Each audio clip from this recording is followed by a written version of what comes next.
Welcome back to the Paranormal Bound podcast, where three grown adults will wander into dark places on purpose and get actually shocked when something whispers their name. I'm Nathan. I'm Rachel. And I'm Ronnie. And welcome back to the Paranormal Bound podcast.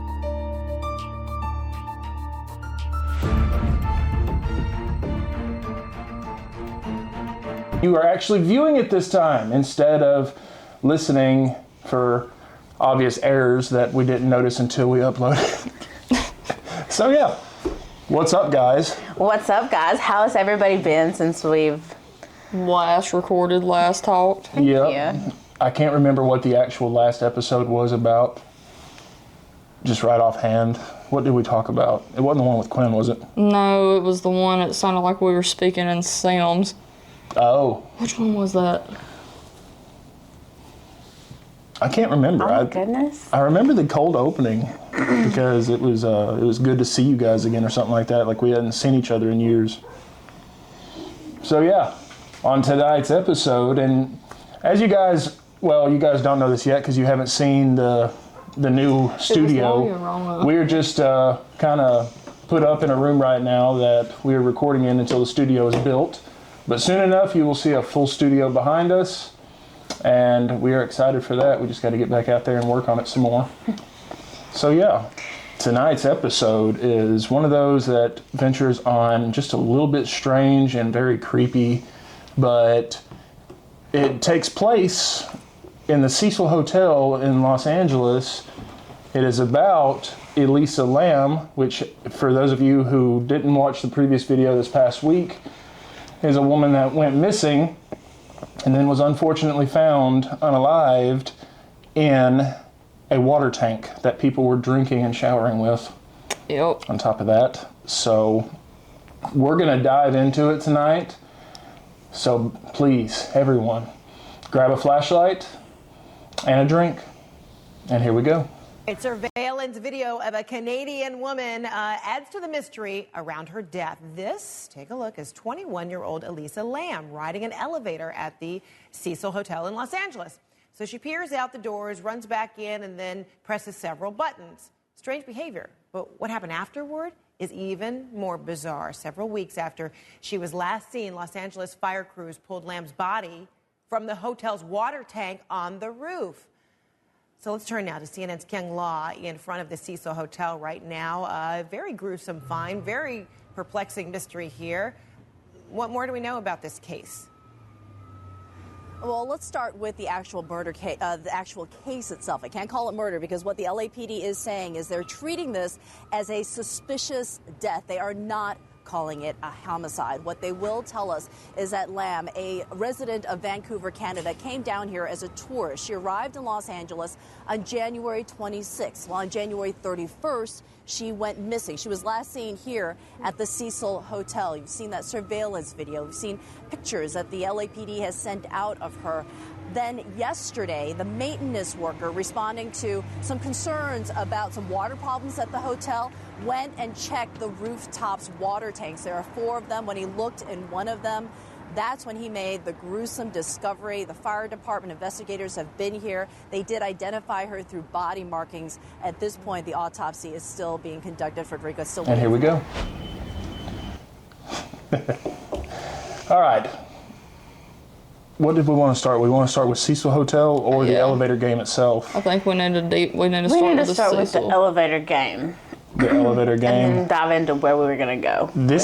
So the elevator game, for those of you who don't know, and I'm not too versed in it, but it's a game you're supposed to be able to play, kind of like Bloody Mary, wasn't it? Yeah.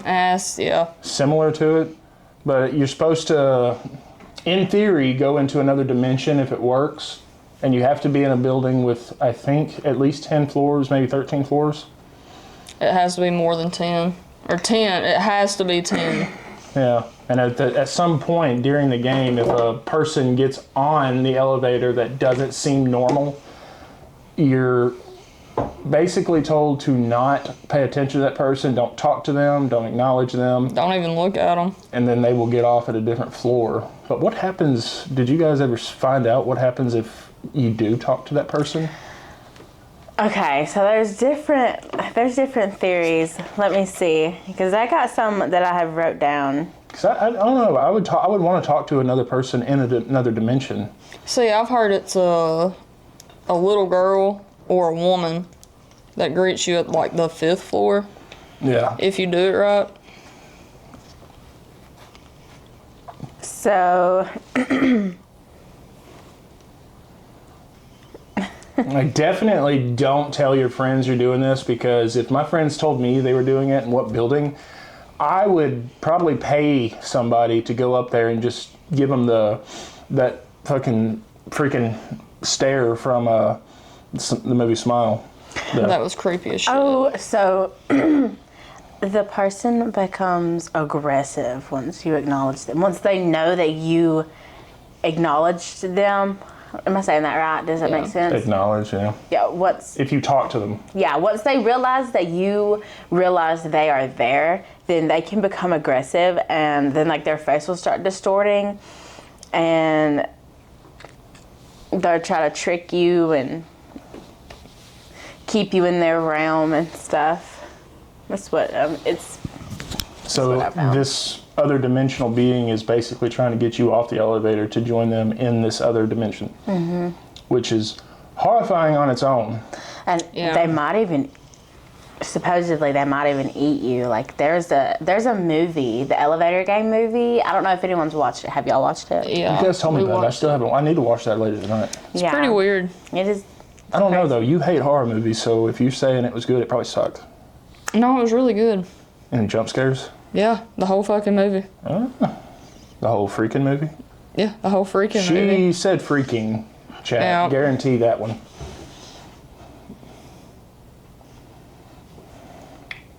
So yeah. So for those of you unfamiliar, the Cecil Hotel in Los Angeles is in Skid Row. It was built in 1920, I believe. Was it not? 1924. It 1924. opened. Do you got the full story on? Yeah. All right. Take it away. The Cecil Hotel opened in 1924, completed around 1927 as a 700-room luxury hotel with stained glass windows, palm trees, and grand architecture, meant to attract business travelers and affluent guests. Now, this was in the 20s. That was before or after the Great Depression? That was before. Oh, man. A few years later, the Great Depression hit, and the hotel was not used for a luxury hotel after the Great Depression. And I think from the research I've done, the hotel is still there to this day. You can still book a room. It's in Skid Row, like in the heart of it, which for those of you who don't know, that's like the worst, most horrible part of town from what I hear.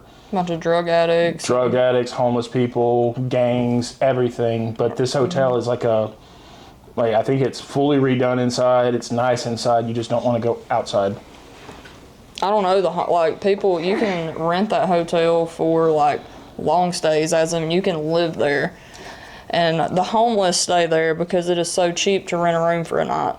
I mean, road trip? Shit. It's probably about like $250 now. $250 a night. I mean, The that's last I cheap heard for was Los Angeles. $7 a night, but that was way back in the day when. That's shit. back when the Night Stalker called it home, wasn't it? Right. So I don't know how much it is now. Ronnie, what do you got? Okay, well, actually, what I do have is I have all the things that happen if that person on the elevator, if you see them, I found everything that happens. Oh, no. So if you actually break the rules and interact with the other worldly being, Yeah, there are things that happen. yeah, you want to know what they are? I'll probably regret it, but yeah. Okay, so they aren't human, and the legend claims that the person isn't a real person, but rather a spirit entity or an imposter, and that it's trying to distract you from completing the ritual. To keep Keep you there. They may trick you. They'll ask you questions. They'll try to get your attention. They'll act like they need help. But talking to them is said to break the barrier and let them follow you out. Oh, no. They may follow you into their world. and he sets you up and stuff. In some versions, they say if you talk to them, you will become trapped, lost, or claimed by whatever realm you enter, and you won't be able to return back.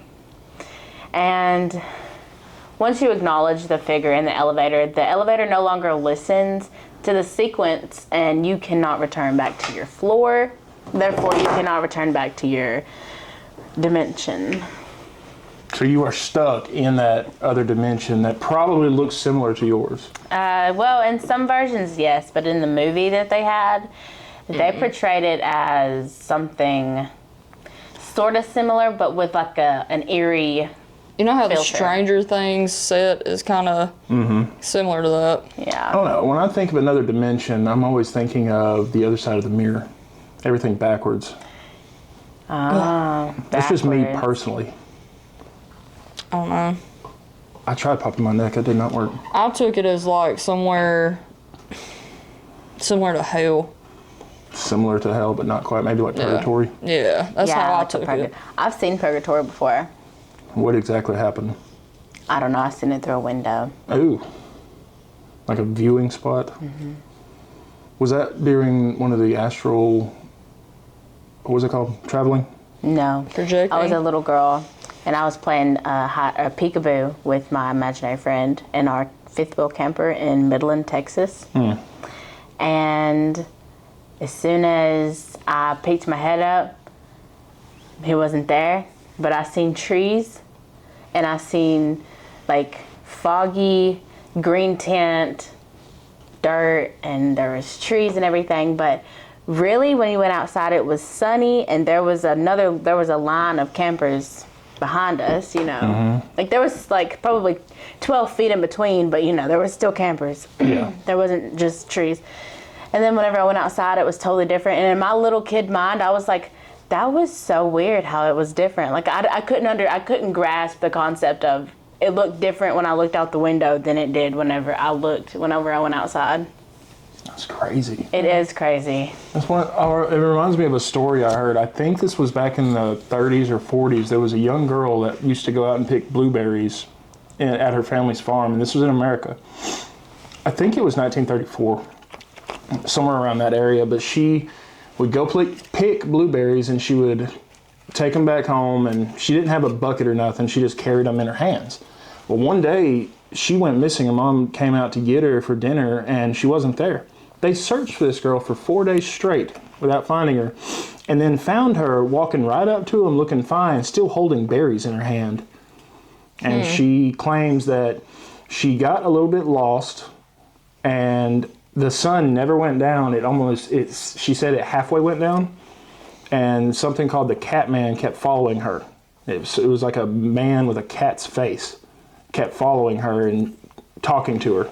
That is so weird. It's almost like she went into another dimension by accident. That's that accidental theory one. Yeah. And yeah, like time isn't the same in every dimension either. Yeah. And she was still carrying berries. That was the crazy part. So it's almost like she walked into this other dimension completely by accident, completely unaware, being her age. But she holds the story. I think she's dead now, but she held the story for her whole life, and it never changed. Shit. She kept it the same. She never changed one thing. And that's how you know that they are being... She actually walked into a whole nother dimension by accident. That goes back to my theory of a revolving door scenario for dimensions. They just kind of keep moving in areas, and then sometimes people walk through them by accident. Yep. Yeah, like those random staircases out in the woods. Yeah, we'll have to do a whole other episode just on those, because those are real, and park rangers have been told, just look past them, don't ever touch them. I don't know what I'd do if I just seen a random staircase. I would wonder where the house is. Yeah, that's what people say. It looks like staircases because leaves don't fall on them. They never get wet. Or I'm assuming they don't because they don't touch them, but they look like, it looks like, they said it looked like a video game that didn't fully load, but it loaded the staircase. Or like a tornado just dropped the staircase in the middle of the woods. Yeah. That would be my first thought. I remember one park ranger telling the story that there was one that looked like it came out of a huge mansion. Oh shit. It was that big. White carpet. None of it was faded. No water damage, no leaves, no dirt, nothing. It was just there. So what if it's just, yeah. And it's out there. They said you're not going to see them unless you're at least 25 miles out from a main road. And what if we can swap dimensions because, like, it's just glitching? Why is it only glitching stairs, though? I mean, I don't know, man. Because that is the portal. That is the portal to... But y'all were saying, like, you can just randomly walk into another dimension. I think Theoretically. there's hot Yeah. spots. But There's certain spots, and I think those spots would be the stairs, per se. Or maybe like some random house in the world, like maybe 2 random spots. Someone's closet, under someone's bed. Yeah. I don't know. Just, and I wonder if they moved, too. Because, I mean, they would have to move or people would have noticed them by now, unless things like Mel's Hole, y'all remember that story? The random dimension that it was just a bottomless pit out in Oregon. Yes, I know what Remember you're that? talking about. Yeah, there's that one. And if I can get you guys to go to the Czech Republic, we can go visit the gateway to hell under Huska Castle, but no. I'm down. I gotta get a passport, dude. Yeah, I gotta get a passport. So yeah, so basically, we think it's a possibility that Elisa Lam was playing this game. Now, you're going to find conflicting reports all over the place that she was bipolar, possibly schizophrenic. But honestly, I don't know, y'all. I mean, I was telling Rachel earlier, all these stories of missing persons, usually they're told by someone who says they had mental problems. And that's starting to sound like just an excuse because you're going to think, oh, she ended up in a water tank because she was crazy, which that very well could have happened. I don't think a bipolar depressive episode causes you to freak out like she was freaking out on that video. Absolutely not, because I know somebody personally who has that bipolar symptom disorder. Yeah, I can't remember it And either. they don't... or whatever. Yeah, and you don't just go manic and kill yourself. I mean, you go manic, but you don't. She was seeing something. She was losing her shit. Something was there, following her. She was hiding at one point. If anything, schizophrenia would cause that. Not DPD. Whenever I saw the video, I did think she might be a little schizophrenic. In which, right now, the viewers are seeing that video for themselves of Elisa Lam in the elevator. So, I mean, this, to my knowledge, is the only video that is out there, that is public anyway, of her. But, you know, we're not sure what happened, but just as a particular account here, Elisa Lam was a 21-year-old. She was a student at the time, I think, but she was on a break, maybe. But she was from British Columbia in Canada. She was going on a complete West Coast vacation tour where she was just staying at different places along the West Coast of America. And she ended up staying at the Cecil Hotel, which is a very odd place, but her family was very well off from what I've seen. They owned a restaurant. So they were pretty well off people. So it's not like she was, that's what leads me to believe that the Cecil Hotel is actually a nice hotel on the inside. It's just in a really bad spot. Yeah. So she probably stayed there, and this whole episode happened sometime during the day or in the night. I can't honestly remember, but you got to keep this in mind. This hotel has history. The Night Stalker, I forgot the guy's, what was his name? Richard Ramirez. Richard Ramirez used to call this hotel home while he was murdering people. Like almost every day. Yeah. That dude was a freak. That dude was crazy. Okay, so right there on its own, this hotel has got some creepy history, which is why it ended up on our radar in the first place. But then again, the story of Elisa Lam is just one of those that, where the heck did she go? How did she you get know, there? like, weird shit started happening in the 30s at this hotel? Like, suicides, people were ingesting like poison, slitting their own throats, jumping out of windows, and this was the 30s, before these serial killers and shit started coming around. What if it's sitting on a hotbed of some type? I don't know. What if the people who own it and run it back in the 1930s, or ran it, my bad. Well, if it's that kind of theory, They, maybe they are still running it. maybe, just maybe, they had some type of ritual sacrifice, because it is Hollywood. Yeah. That's a whole nother. And, you know, A Brother, Where Issue. Art Thou? Yeah. When was that? What year was that? That would take place in the early 1900s, like 1915 maybe. Okay, I'd see, say that wouldn't 20s be... and 30s. So that would be not long around. So yeah, people were doing that. I mean, all right, think about this theory for the Cecil Hotel itself, okay? In the video, you see her at least looking for somebody, at one point looking at somebody. What if, this is a theory that's just come off the top of my head, okay? What if Elisa Lam was part of some kind of weird Hollywood game, a game that they've played with so many more people, but the game was played differently with her? She ended up, what if she was running from someone and that was how far she got that water tank? Maybe they lost track of her. Maybe this is a part of some kind of weird, creepy serial killer game that the hotel hosts for rich elites or something. That's where I'm going with this. And a video did get leaked of her in the elevator. Or maybe the parents threatened to go to the news and they said, okay, treat this like it's a missing person, release this video, hide that video, but release this one. And what if she was part of some game? I mean, because it's not far out of reach that elites are playing games like this. Especially since, you know, you said Allegedly. she come from... Allegedly. I can. Ooh, Fucking allegedly. Nathan, if we don't get back on track, we're going to deep dive into Hollywood, and that's not what this podcast No, is about. that's a different episode, allegedly.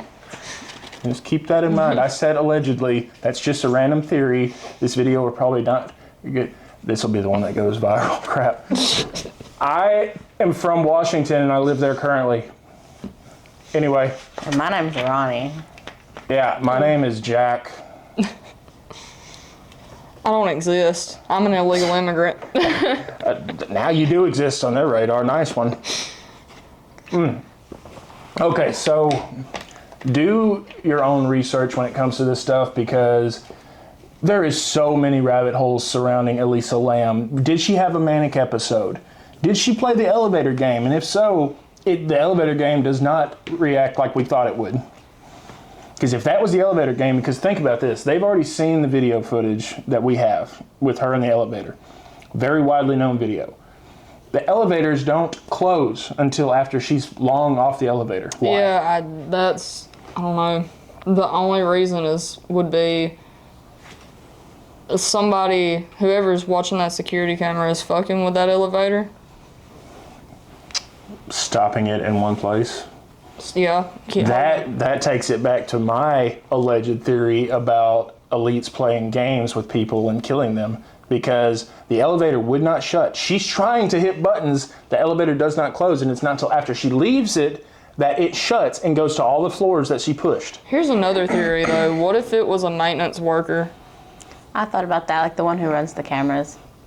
Messing with her, just Maintenance guy. joking with her? Messing with her, then finds her, kills her, throws her in a water tank. That would have been a heavy feat, because I've seen the video of that water tank. Carrying any person up that ladder would suck. Oh yeah. Not to mention all the buildings surrounding it. You know, there's people out there that are that strong, though. I mean, some serial killers are that crazy. Yeah, but it was how she was found in the tank, too. Her clothes were off.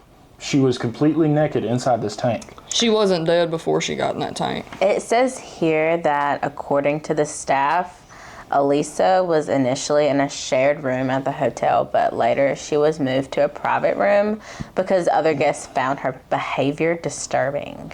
Yeah. So she was very She nice and acted very kind. strange and disruptive. She locked out her roommates and she left notes like "go away" and "go home." And she even reported being escorted out of a TV show tapping in Burbank due to her conduct. Imagine this. She lives at home, right, in British Columbia with her family ever since she was a kid. She's had this bipolar issue her whole life, but her parents have kept her on her meds the whole time. But as soon as she ventures out, away from her parents and gets on her own just for a vacation, she quits taking her meds. Well, see, those notes you were saying she would leave and like locking out her roommates, that is part of a BPD episode. Paranoia, right? No, it's just you want to be alone. You don't want nobody around you. I guess I really don't know exactly how it works. But I mean, to our American viewers, you guys have taken meds prescribed to you. It's not like you take the med and, oh, I'm better. There are side effects to meds. So what if the side effects to her meds are making her Psychosis. so irritated, and she finally says, hey, I'm here by myself. I don't need the meds. We've all had that thought. Well, what is it? She was taking Wellbutrin. Wellbutrin was one of them, and that turns you into a zombie. It hits everybody different. All of that type of medicine does. It affects everybody And differently. you don't know if she was on some type of drug.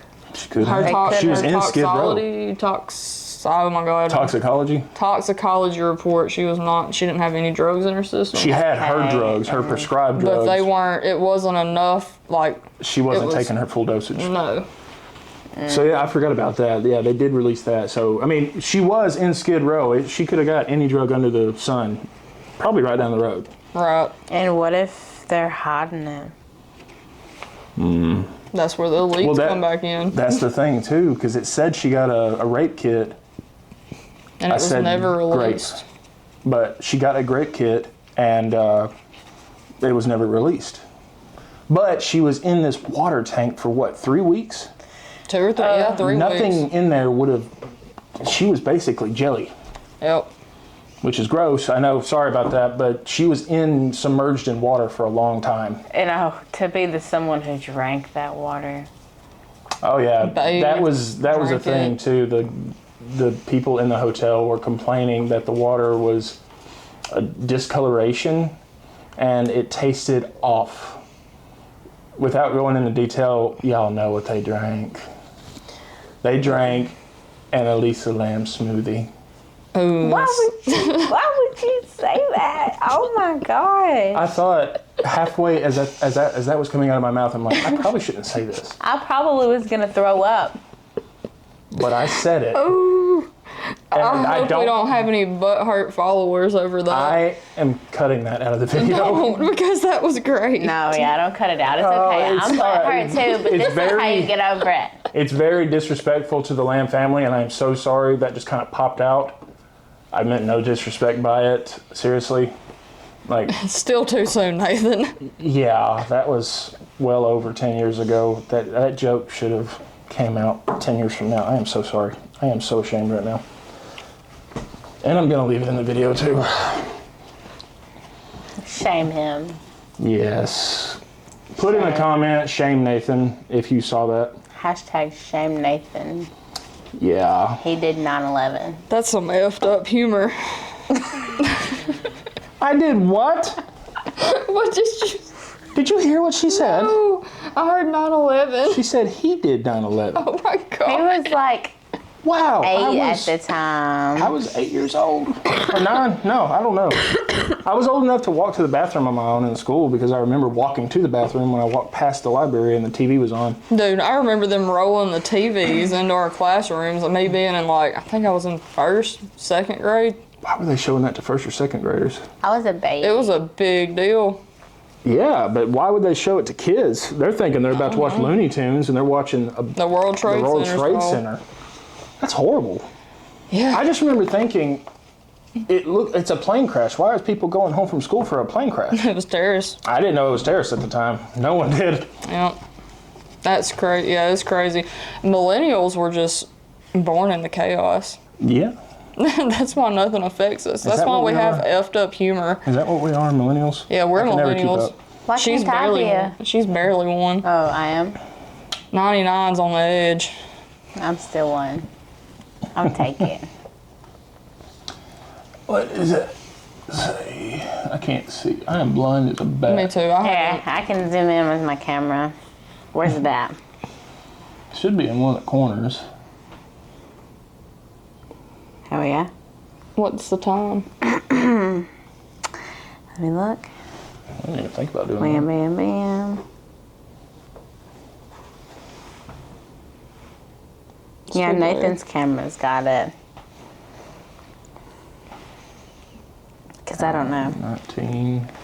Oh, 30 minutes.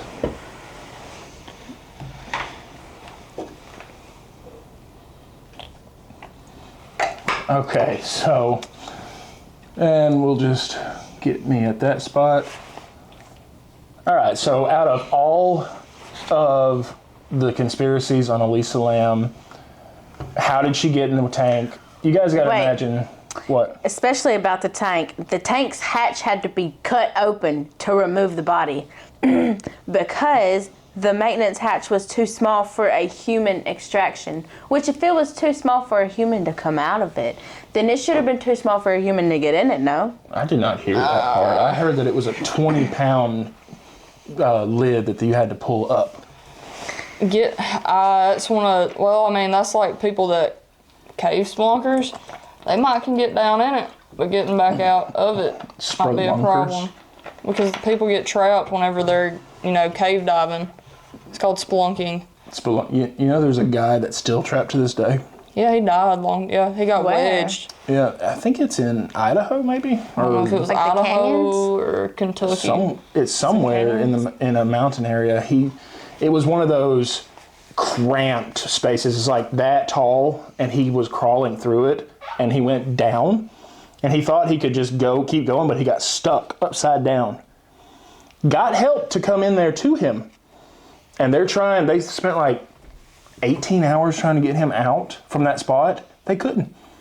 He died like that, and they closed that cave in. He's still there, and they put a memorial in there for him. It's really sad. That's like the people on Mount Everest. If you Yeah, try they to can't get climb it, bodies you out. can't. If you die there, you die there. That's where you are forever. There's a famous one, Green Boots or something like that, that's still there. They use that one as a marker. Mile marker. So if you die That's on Mount dark. Everest, you're just there. Yep. That's crazy. It's crazy to die and become a mile marker.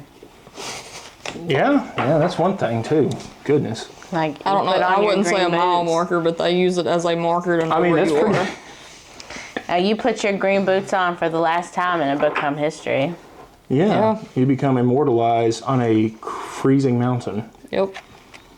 That's, I don't know. Like, I mean, I would, if I had to choose, I would rather go up a freezing mountain than a 6-inch cave. But Yeah. That- I'd rather freeze to death than be like stuck in a cave. now I want to remind everybody to what I said about the guy that's stuck upside down.